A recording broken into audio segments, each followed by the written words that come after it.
Do you know the difference between commercial sexual exploitation and sexual trafficking? We're going to find out today on St. Louis in Tune.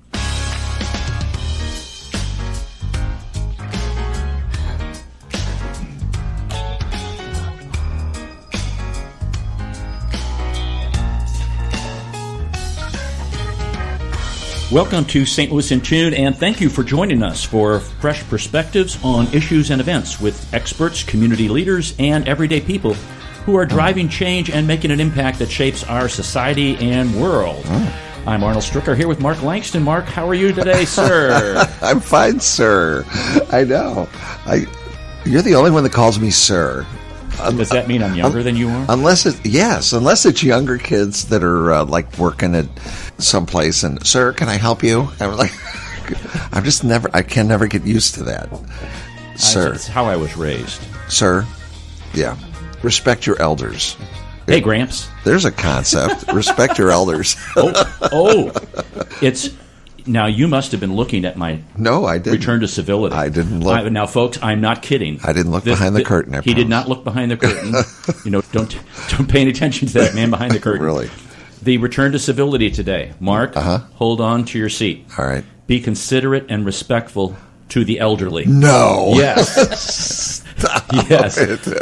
Longevity and endurance deserve respect. Oh, my. I can't. Wow. That's great. Be considerate and respectful to the elderly. Mm-hmm. Endurance. Longevity and endurance deserve respect. And that is really true. Downtown, there's a lady who, I don't know how old she is, but she lives in one of the elderly apartment buildings down there.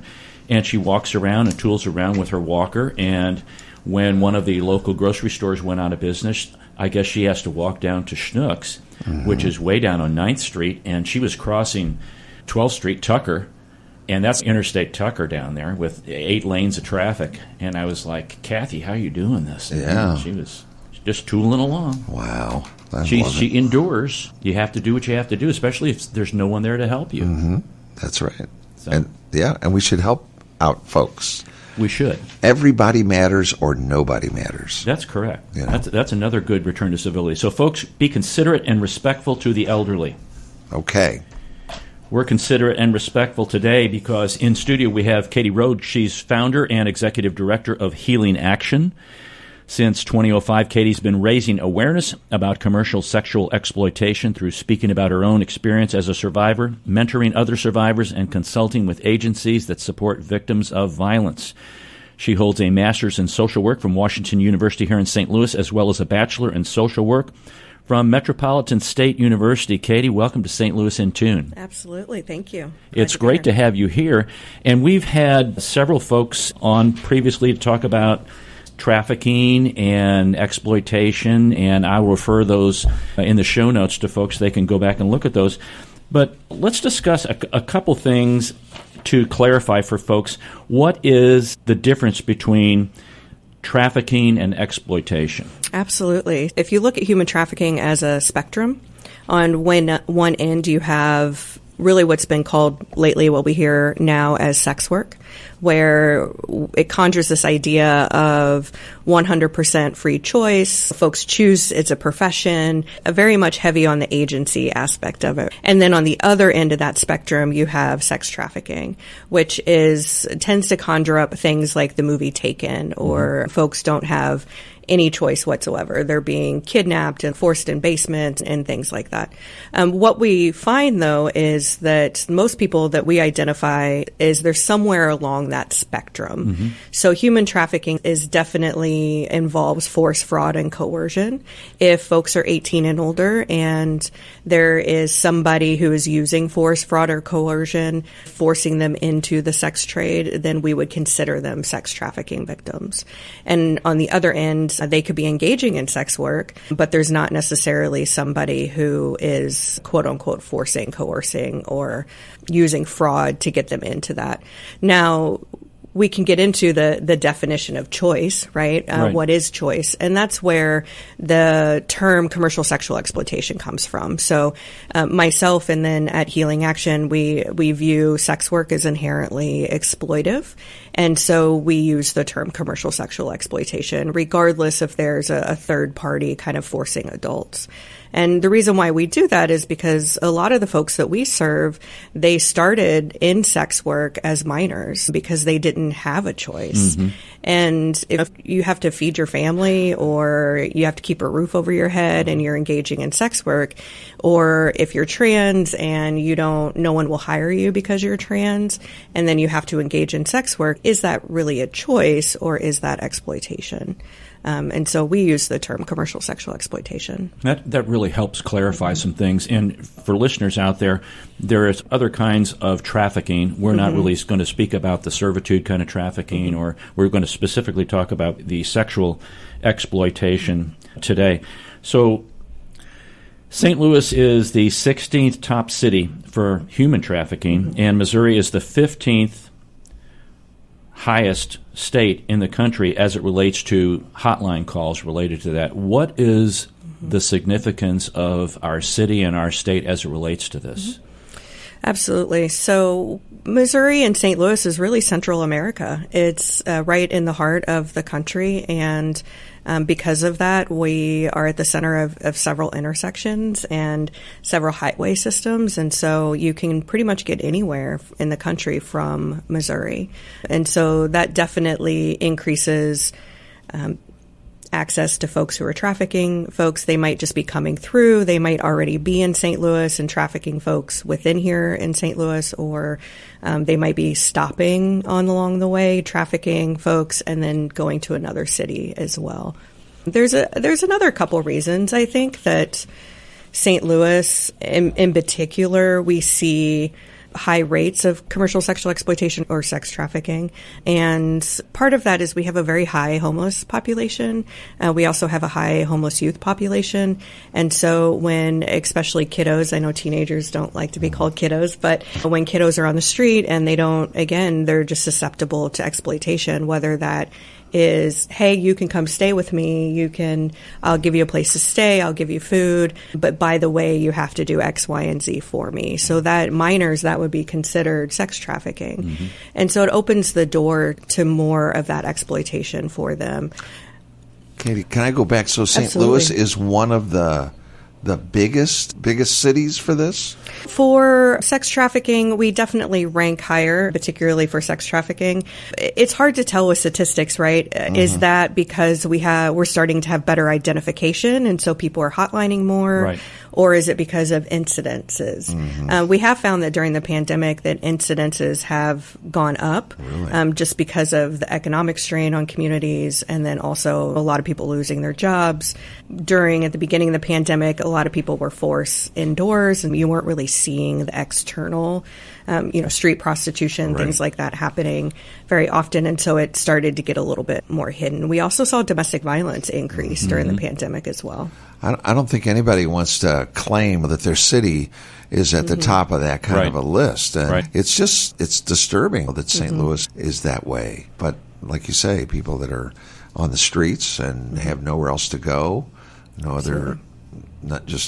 one to help them. So they fall into this, and this is terrible. Absolutely. And strained family relationships. There's a lot of folks, I don't want to give the impression that it only happens, really in poverty-stricken areas or economically disadvantaged areas, that it can happen to anybody's kid, it can happen to any adult. Mental health plays a role, substance abuse plays a role. Kids that are estranged from their family, whether they live in Chesterfield, South St. Louis, or St. Charles, are all affected by this. I'm interested to hear how we stop it, curtail it. Absolutely. I know we'll get to that in the interview, but... One of the reasons Mark wanted to have Katie on was because she, along with Kevin Coleman Cohen from Youth in Need and Daniel Root from the FBI, are going to be an expert panel on human trafficking, and there's also going to be a film screening about a film related to trafficking. And this is National Crime Victims Awareness Week event, and that will be taking place at the International Institute of St. Louis on April the 25th from 5 o'clock to 7:45 p.m. And we'll talk more about that as we go through. So Healing in Action, you're the founder and executive director. Why did you found Healing in action. Absolutely. The quick and simple answer, and I'll expand a little bit more, is that we didn't have services in St. Louis. When I came here for graduate school, I was looking for services or organizations that provided services, and there really wasn't any at the time. The organizations that exist now were actually just in the very beginning stages. I got interested in anti-trafficking work because I myself am a survivor of sex trafficking and exploitation. I was fortunate to be able to get out of the life in 2002, and I was 18 when I first got involved in sex work, and then met a pimp and was taken to a different state, California, and forced into prostitution there. And I was fortunate to be able to get out when I was 21, and I just started my journey of healing at that point. Some contributing factors, of course, were past trauma. I had undiagnosed PTSD. I was dealing with suicidal ideations and substance use and mental health. And I was a kid. I didn't know how to deal with that stuff. I did not have a good relationship with my family, and so I was not able or willing, or able, it depends on who you talk to or kind of particular circumstances, to go back to my family. And I ended up sleeping in my car, and that began that kind of process for me. Again, when I got out, I spent a lot of years focusing on my own recovery from addiction. I firmly believe that you can't really do much healing if you're still not sober. And so being able to do some healing with addiction and stay sober long enough to do some additional healing was really important for my growth. And I knew I wanted to help people. I wasn't sure what that looked like. I hated social workers. Why? It's funny because I am one now, but I did. I hated social workers because I had interacted with social workers when I was trying to get out, and I just experienced so much. This was in early 2000s, right? 2002-ish. And human trafficking wasn't language back then. We were prostitutes, and that's just what we were, and we made choices, and we got what we deserved. And going through substance use treatments and then some other programming, at one point they categorized me as a sex addict, and which is that's not really what was happening. And at one point they tried to diagnose me with paranoid personality disorder, which was interesting until a seasoned psychiatrist came back and said, literally, you're not paranoid if someone is actually after you. I'm sorry, but to me that's funny. Because it was a young student, and she seems very paranoid. I'm like, of course I was. I was terrified that a pimp was going to find me. And so I just had a bunch of negative experiences. So when I got time to figure out what I wanted to do with my life, people were suggesting you'd be really good at social work, and I was like, no, not even close. But what was amazing is I took an intro to social work class, and I had this awesome professor at Metropolitan State who taught social work through the lens of social justice and about systems change and about how kind of systems create the environments that we live in. And that really resonated with me. And so I fell in love with it, and that's what I started doing. And that led me to Washington University, the social work program there. Again, when I graduated, I had no desire to start an agency. I didn't even know what that entailed. I didn't have a business degree, anything like that, but we just didn't have services. And I would knock on a lot of doors, and people were like, no, this doesn't happen here. Agencies were even saying, we don't see this. You have to look for it. Yeah, you have to look for it. So I didn't get discouraged. I got determined, I think. And so I was like, fine, I'll create my own agency. So that's what we did. We've been going now. Next year is our 10-year anniversary, which is crazy. We've served over 600 individuals since we opened in November of 2015. And we have a staff now of 15 full-time staff. And we're continuously expanding services, which sometimes I can't tell if that's good or bad, because that means the need continues to be there. And right now we serve about 80-ish survivors at any one given time. Wow. That speaks to the quality of what you're doing and the need, and that I think people are getting some healing going on. Obviously, healing action. Now, this is Arnold Stricker with Mark Langston of St. Louis in Tune. We're going to come back to some of the specifics that healing action does, because I want to go through those. But before this flies out of my brain, absolutely, you mentioned a couple things that kind of perked my interest. How many people have you dealt with that have had similar journeys like this? You mentioned a journey of feeling. You also mentioned family situations, substance abuse. As you've talked to people and helped people along the way, have you seen similar kinds of what I would call markers or underlying factors that may make someone more prone to be accessed or brought into that? Great question, I think. Absolutely. I think there are some. There's, of course, outliers, but I think there's some common themes. Childhood abuse definitely plays a role. Childhood sexual abuse, trauma from that abuse. Anytime folks carry unresolved trauma, we can be a little bit more susceptible to folks offering us either different ways of life, or I find, and this isn't a conscious process, I find that folks mix up they don't really know what actual caring and love looks like. And I remember a period of time where I was living with a drug dealer, and caring, I used to say he really cared for me, but his caring was making sure I had food and I was hydrated after giving me methamphetamine. So in my head, that was caring, right? And I was fortunate. I did have love in my life growing up. And once I got through the addiction, I could recognize that discrepancy. But when you're in it, anytime someone's showering you with affection or love, you tend to think that's what that is. So definitely abuse. Unfortunately, one of the biggest kind of perpetrators of trafficking that we have found with the folks that we serve is family. Studies have also shown that it can be a family member. And same with just sexual abuse in general. It seems to be someone you know, more so than someone you don't know. So whether it's a family member, a friend, an acquaintance, somebody at school, that tends to pull you into that life. What was the thing that helped you get out, or what was the point at which you said, I've had enough of this, or I need to get out to survive? Yeah, there were several points. So I actually ran away once and then went back to the pimp. And I went back because my father had passed away, and my pimp shows up, of course, but within a month after my dad dying. He changed his tune. He offered me something different than what he was offering me previously. So it depends on the time in my life that you asked me this question, I think, that for what I say to this question, because at the time, in that moment, there was a lot of fear. And I had been left alone by my pimp in Portland, Oregon, and he was in California. And I was, what they say, out of pocket. So I was doing things I wasn't supposed to be doing. I was, quote unquote, spending his money, things like that. And so he called me and said, this is multiple times I've had to call you, like, you're out of pocket. We're taking you back to California. And there was a level of fear that I just don't think I experienced before that, because I knew what happens in California when you're out of pocket.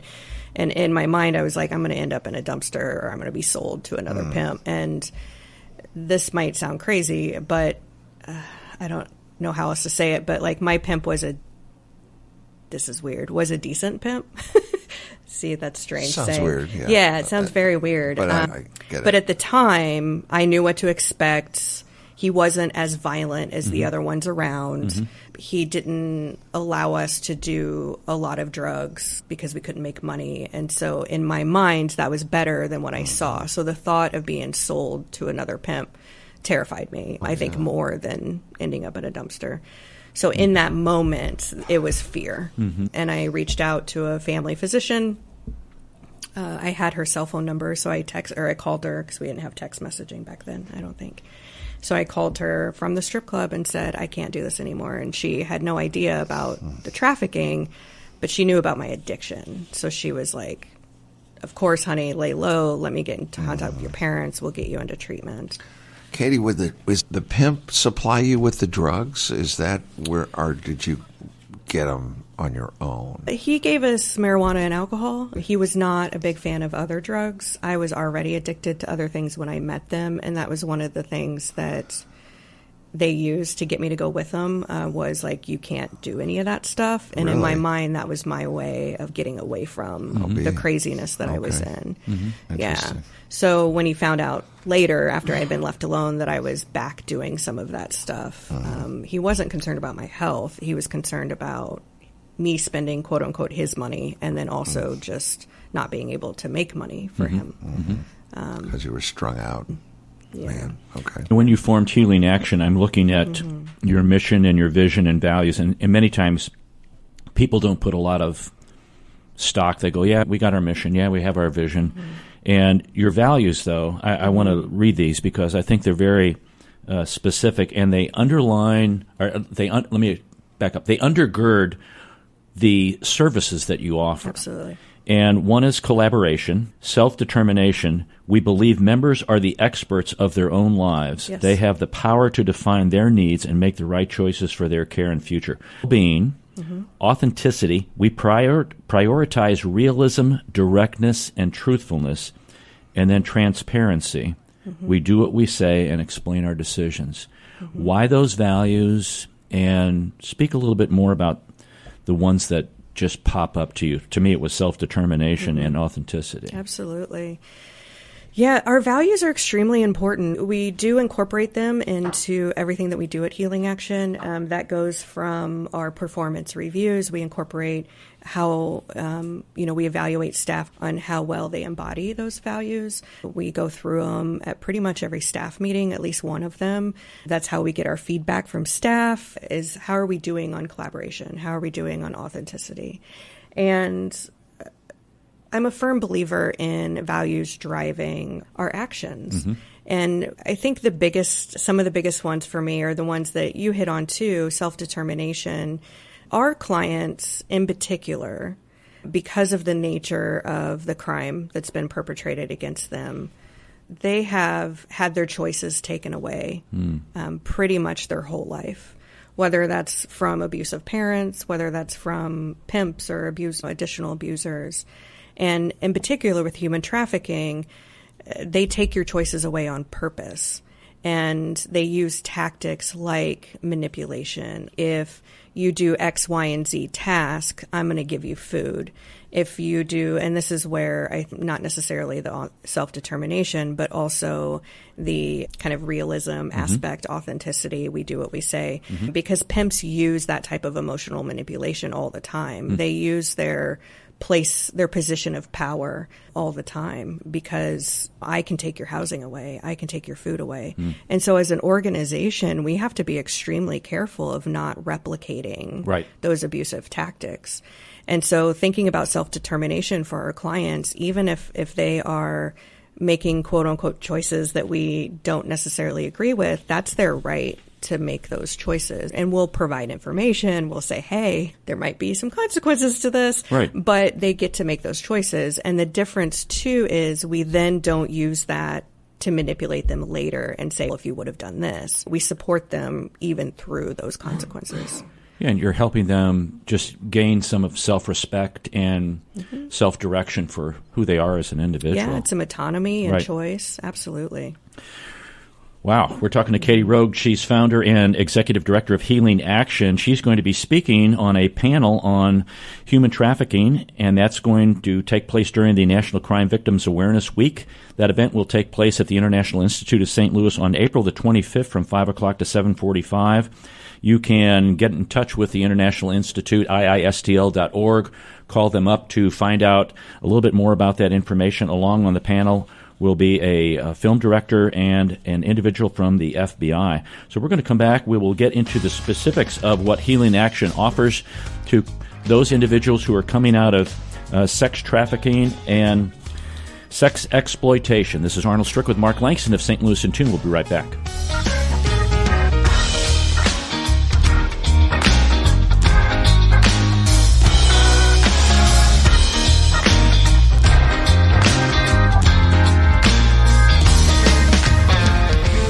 This is Arnold Stricker of St. Louis in Tune on behalf of the Dred Scott Heritage Foundation. In 1857, the Dred Scott decision was a major legal event and catalyst that contributed to the Civil War. The decision declared that Dred Scott could not be free because he was not a citizen. The 14th Amendment also called the Dred Scott Amendment, granted citizenship to all born or naturalized here in our country and was intended to overturn the U.S. Supreme Court decision on July 9, 1868. The Dred Scott Heritage Foundation is requesting a commemorative stamp to be issued from the U.S. Postal Service to recognize and remember the heritage of this amendment by issuing a stamp with the likeness of the man Dred Scott. But we need your support and the support of thousands of people who would like to see this happen. To achieve this goal, we ask you to download, sign, and share the one-page petition with others. To find the petition, please go to dredscottlives.org and click on the Dred Scott Petition Drive on the right side of the page. On behalf of the Dred Scott Heritage Foundation, this has been Arnold Stricker of St. Louis in Tune. Each time that we plan a show for St. Louis in Tune, we strive to bring you informative, useful, and reflective stories, as well as interviews about current and historic issues and events that involve people, places, and things. And while St. Louis in Tune originates from the Gateway City and covers local topics, we also connect what's going on nationally as well. Our topics cover a wide range of arts, crime, education, employment, faith, finance, food, health, history, housing, humor, justice, sports, and that's just to name a few. We know there's many radio stations, programs, even podcasts that you could be listening to, and we're glad that you've chosen to listen to St. Louis in Tune. If you've missed any of our previously aired programs of St. Louis in Tune, simply visit stlintune.com. That's stlintune.com. There, you'll find every show from our first to our most current. Use the search engine to look for a show that might interest you from one of the many topics that we've covered. And drop us a line and tell us how we're doing. You can do that at stlintune@gmail.com. That's stlintune@gmail.com. St. Louis in Tune, heard Monday through Friday on the usradionetwork.com and many great radio stations around the U.S. and, of course, right here in St. Louis. And don't forget, check out our website, stlintune.com. That's stlintune.com.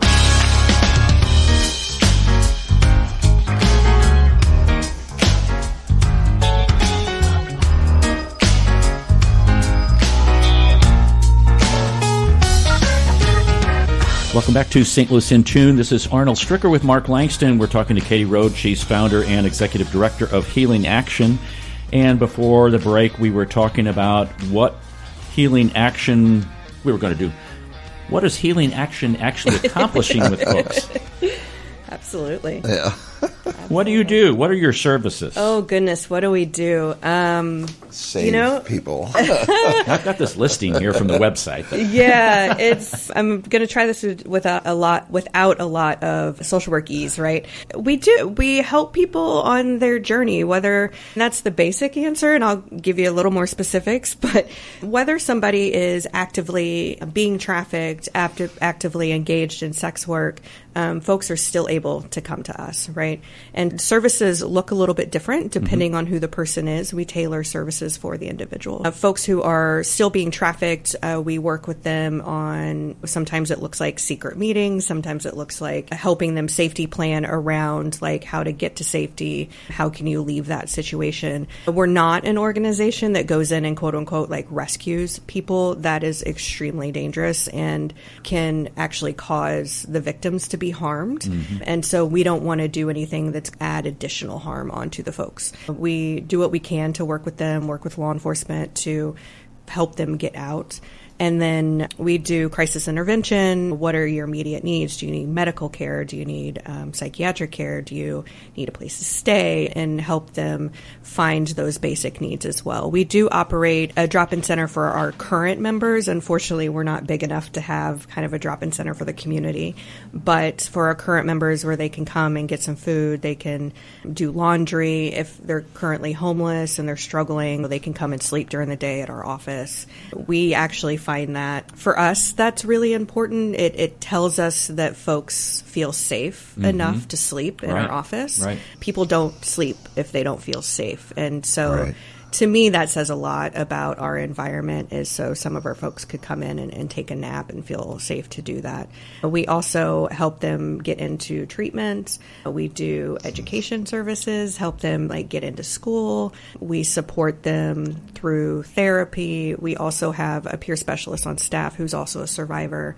And so the peer specialist works with them on navigating this crazy nonprofit world, so that, like me, a lot of the folks we serve are not fond of social workers, or they're scared of social workers, or because historically we've used social work to wield some power, right? And we're going to kick you out of housing if you don't do X, Y, and Z. We're going to take your kids away if you don't do X, Y, and Z. And so it takes a lot to build that relationship, and our peer services help us do that, because it's one survivor working with another survivor. Yeah, that to me, Mark, would be its credibility. Yeah. Absolutely. And when you can say, I've been there, I know exactly what you're going through. It's not the exact thing, but that I'm sure it probably drops a little guard on people. Absolutely. Oh, I think Absolutely. so. Yeah. Absolutely. It's got to help.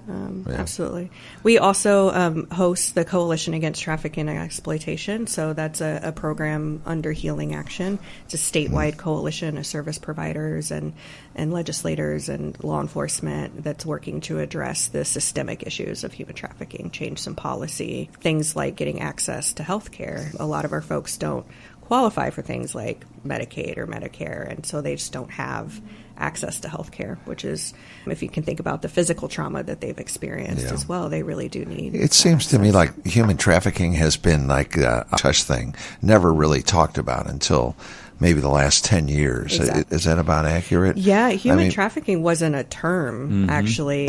Folks never talked about it, I don't think. Right. It was like, good point. Yeah, you're a streetwalker and you got a pimp. And that, correct. Yeah, but not really what is going on. Absolutely. Yeah. Was the Coalition Against Trafficking and Exploitation. Was that something, another vision that you had, or is that some of the board members or some of the people who you work with?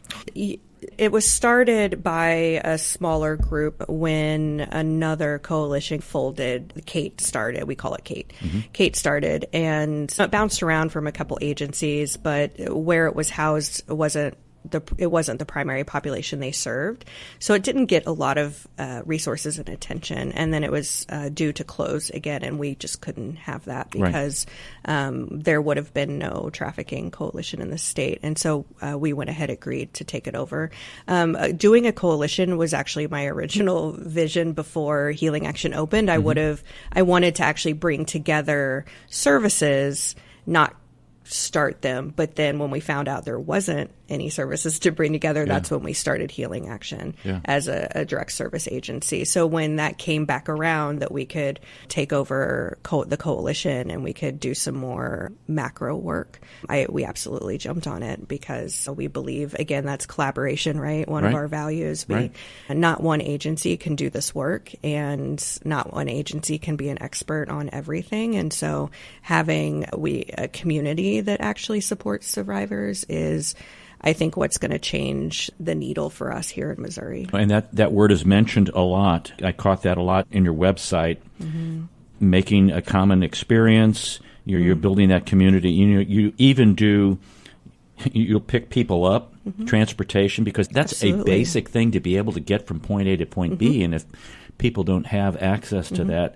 Yeah, our case managers are in the field. So we don't do, hey, I'm going to give you some resources, now you can call them. Yeah, we take them to the appointments. Yeah, we take them to appointments because they have trauma symptoms no matter where they go. We've had clients have full-blown panic attacks trying to go to a doctor's appointment, because just interacting with people or interacting with the medical community or any community really can be very triggering for them. So it helps to have that extra clinical support there with them to guide them through that.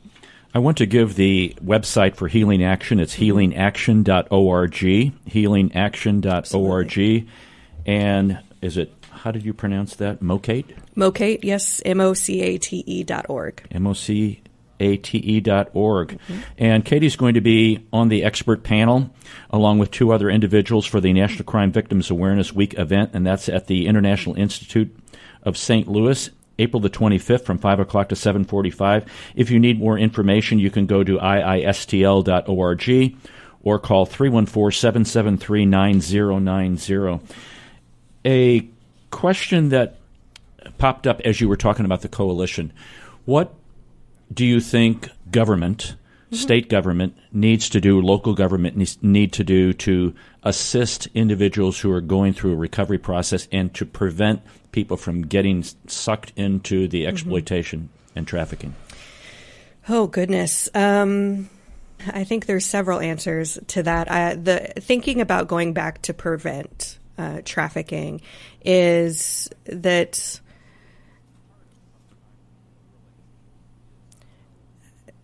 it depends on your views on government's role, which I won't get into too much, but that's why I'm struggling to answer. Because, again, I think it depends on your views of the government's role. My view is that I think government should take care of its people. It's a because whole other show. Yeah, and I think what you said at the intake of this is something along the lines of supporting one is supporting all. I can't remember everybody matters or nobody matters. Correct. And I firmly believe that, right? Yeah. Everybody matters or nobody matters. And that means from our corporations all the way down to folks on the street. And I think that if we lift up the folks on the street, we lift up the whole population. That's true. So that does inform my thinking around what government could do. And a big part of that is our child protective system. And unfortunately, our system is our caseworkers are extremely overworked. They have way too many kiddos on their caseload. They have dwindling budgets for the department. And so unfortunately, there's a strong link between kiddos who are on the streets or kiddos who have been through trafficking and the child welfare system. And it doesn't mean it's a cause and effect thing. Right. It just means that we need to do a better job in order to care for our little ones and keep families, healthy families in their lives. And that comes with money and government institutions supporting that. So I think that's the long-term answer. I think giving access to health care, nonprofits, we are in a poverty cycle ourselves. We're chasing money constantly. And so a lot of our energy goes into chasing that next dollar, that next money, so that we could provide the direct services. And so, again, I think that we could do less of that and use our tax dollars for lifting up the whole community, is my take on that. And what can individuals, so they're listening to this show right now, and they go, hey, I would like to help. And I'm not necessarily talking monetarily, but monetary. You know, there's a lot of things you have on the website that people can volunteer for. But what are some things that individuals can assist? Yeah, I really think it starts at home. I think that one of the biggest resiliency factors for avoiding sexual abuse later in life, and then also human trafficking or sex trafficking, is having at least one truly safe adult in your life or in a kid's life, where that kid can be truly themselves, ask the hard questions, share their thoughts and their feelings and what they're going through without judgment. Now, when I say without judgment, I don't mean with support as in condoning certain behaviors. Right. I just mean without judgment, without kind of manipulation, or you're going to be a horrible kid if you think these things type of thing. So one truly emotional, supportive person in their life. And so it starts with parents being willing to talk to their kids. I don't know what happened between the 90s and now. I know when I was in the 90s, we used to say, how come adults don't talk to us about these things? But now I'm that age where, if I had kids, I could be the person not talking to my kids about those things. It's almost like when we grow up, we forget that we were teenagers. So being willing to talk about sex with kids, about healthy relationships. We have victims who have been victimized from the time they were toddlers. There's victims as early as middle school that they're getting introduced to these things. And so if we're at home going, well, my kid's not old enough to talk about this stuff, but yet they're learning, they're talking about it. You want to be the place that your kids are getting information from. Right. So you have a healing night out. You have young professionals, volunteer, Facebook fundraisers, in-kind donations, corporate matches, and a newsletter. Yeah, I took it to another direction. But yes, no, you're good. You're good. There's a lot of ways you can get involved with Healing Action. So we do. We're actually going to be at Rhoades in May. Oh, my advancement director is going to kill me. May 9th. I think it is. This is a healing night out? Nope, that is Rosé Day. She's going to hear this and point her finger at me. We'll put it in the show notes. Yeah, we'll put it in there. And then, of course, Healing Action Night Out at the end of in September. That's going to be a fun night of just hearing about the great work that Healing Action has done. You can also, like you mentioned, join our Young Professionals Board. You can also join our regular board.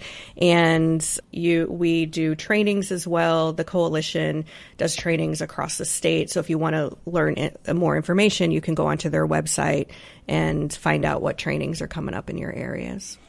This is Arnold Stricker with Mark Langston of St. Louis in Tune. We've been talking to C.A.T.E. Rhoades. She is the founder and executive director of Healing Action. I'm going to give you a real pointed question here. Absolutely. Somebody's listening who's involved, okay? What do you tell them? Oh, you can get out. It's that but Katie, simple. You don't know my situation. Correct. I might not, but I also have felt the same way, and we have an organization full of peer support providers and other clients or members who have said the same thing. And there is a way out. It's hard. There's plenty of times that you want to go back because it's familiar, but it's worth it in the end. I didn't think I was going to live past my mid-20s. I really didn't. I had friends who we talked about, what are we going to do before we die at 25? And so it was a very real, desperate place with no hope. And there absolutely is hope, and there is life beyond that world.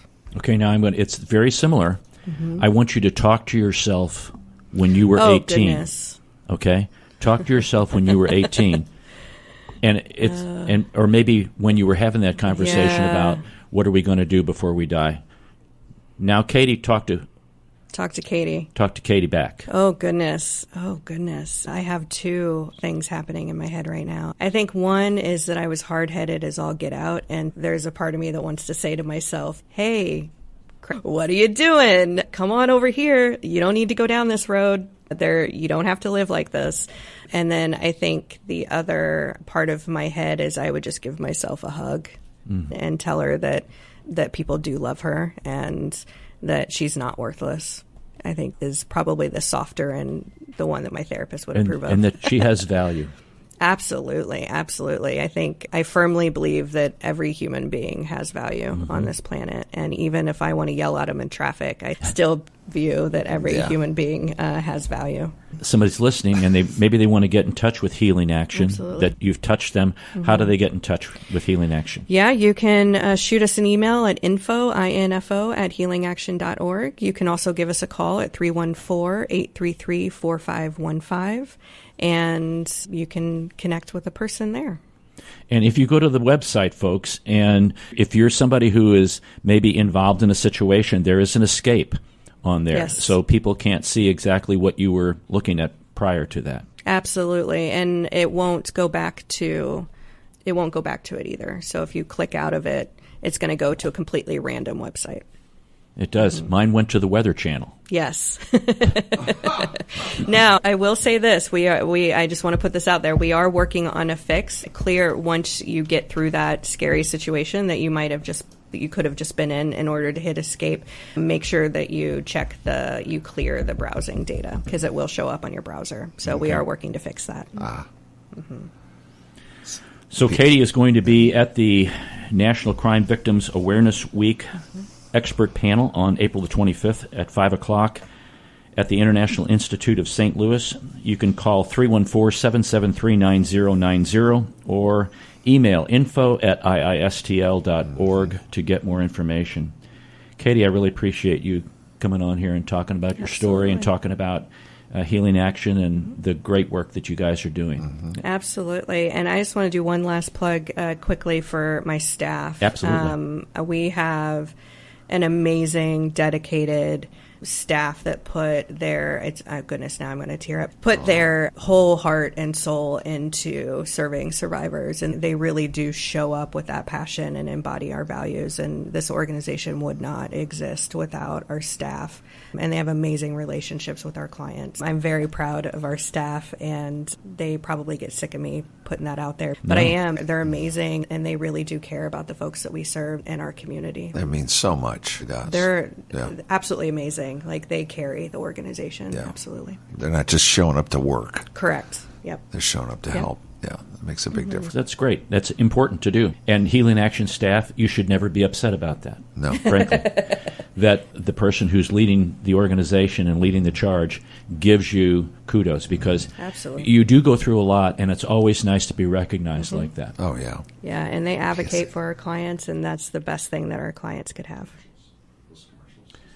Yeah, we've got a little brief PSA we want to play for you. Okay. When I think about life before trafficking and exploitation, or what led me that direction, there isn't a clearly defined answer. On one hand, I was a varsity athlete. I was involved in the marketing club. I did photography. But on the other hand, I barely graduated with a 1.8 GPA. I was pretty heavy into drugs and alcohol by that point. And I was dealing with undiagnosed PTSD from previous assaults. I spent a lot of my adolescence going in and out of depression and dealing with suicidal ideations, suicide attempts. And I think I look back on that time, and I was definitely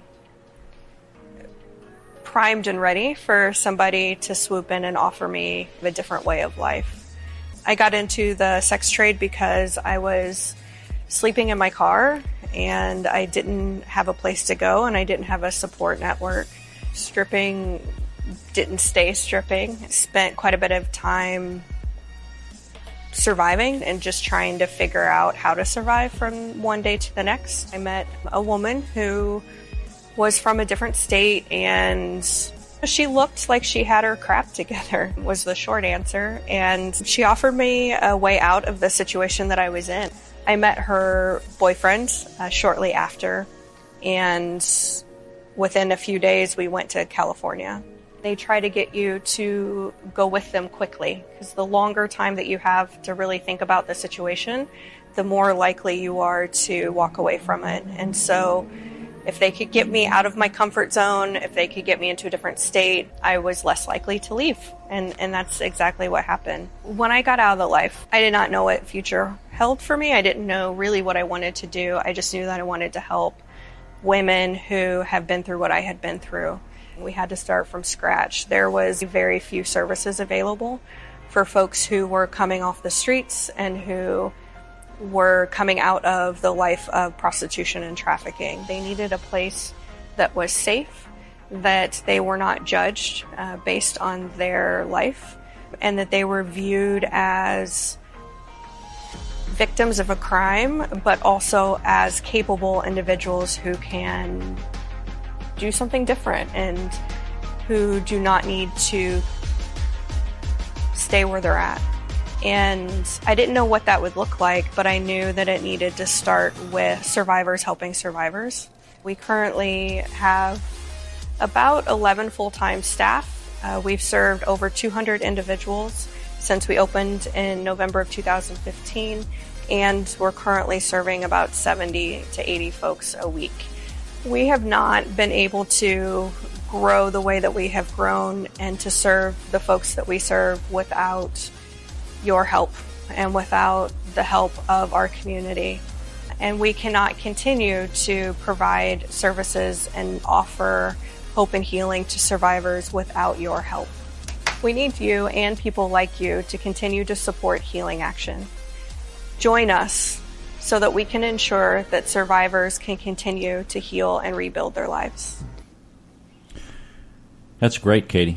You're doing unbelievable kinds of work, and thank you for the work that you're doing and the work that you will continue to do. And I want to encourage people to go to the event. It's going April the 25th at 5 o'clock at the International Institute. Katie will be here along with two other individuals speaking about human trafficking. And you can go to healingaction.org. That's Katie's group that she is executive director of and that she founded. Again, thanks for coming in today. Absolutely. I appreciate it. Thank you. Mark, I think we're going to not do our other normal things, just because this has been a real eye-opener, sensitive topic, and we don't want to minimize the importance of it. Nope. And so I think we'll just close the show out. Whoa. Okay. That's all for this hour. We thank you for listening. If you've enjoyed this episode, you can listen to additional shows at stlintune.com. Please consider leaving a review on Apple Podcasts, Podchaser, or your preferred podcast platform. Your feedback helps us reach more listeners and continue to grow. I want to thank Bob Berthasell for our music, co-host Mark Langston, and we thank you for being a part of our community of curious minds. St. Louis in Tune is a production of Motif Media Group and the U.S. Radio Network. Remember to keep seeking, keep learning, walk worthy, and let your light shine. For St. Louis in Tune, I'm Arnold Stricker.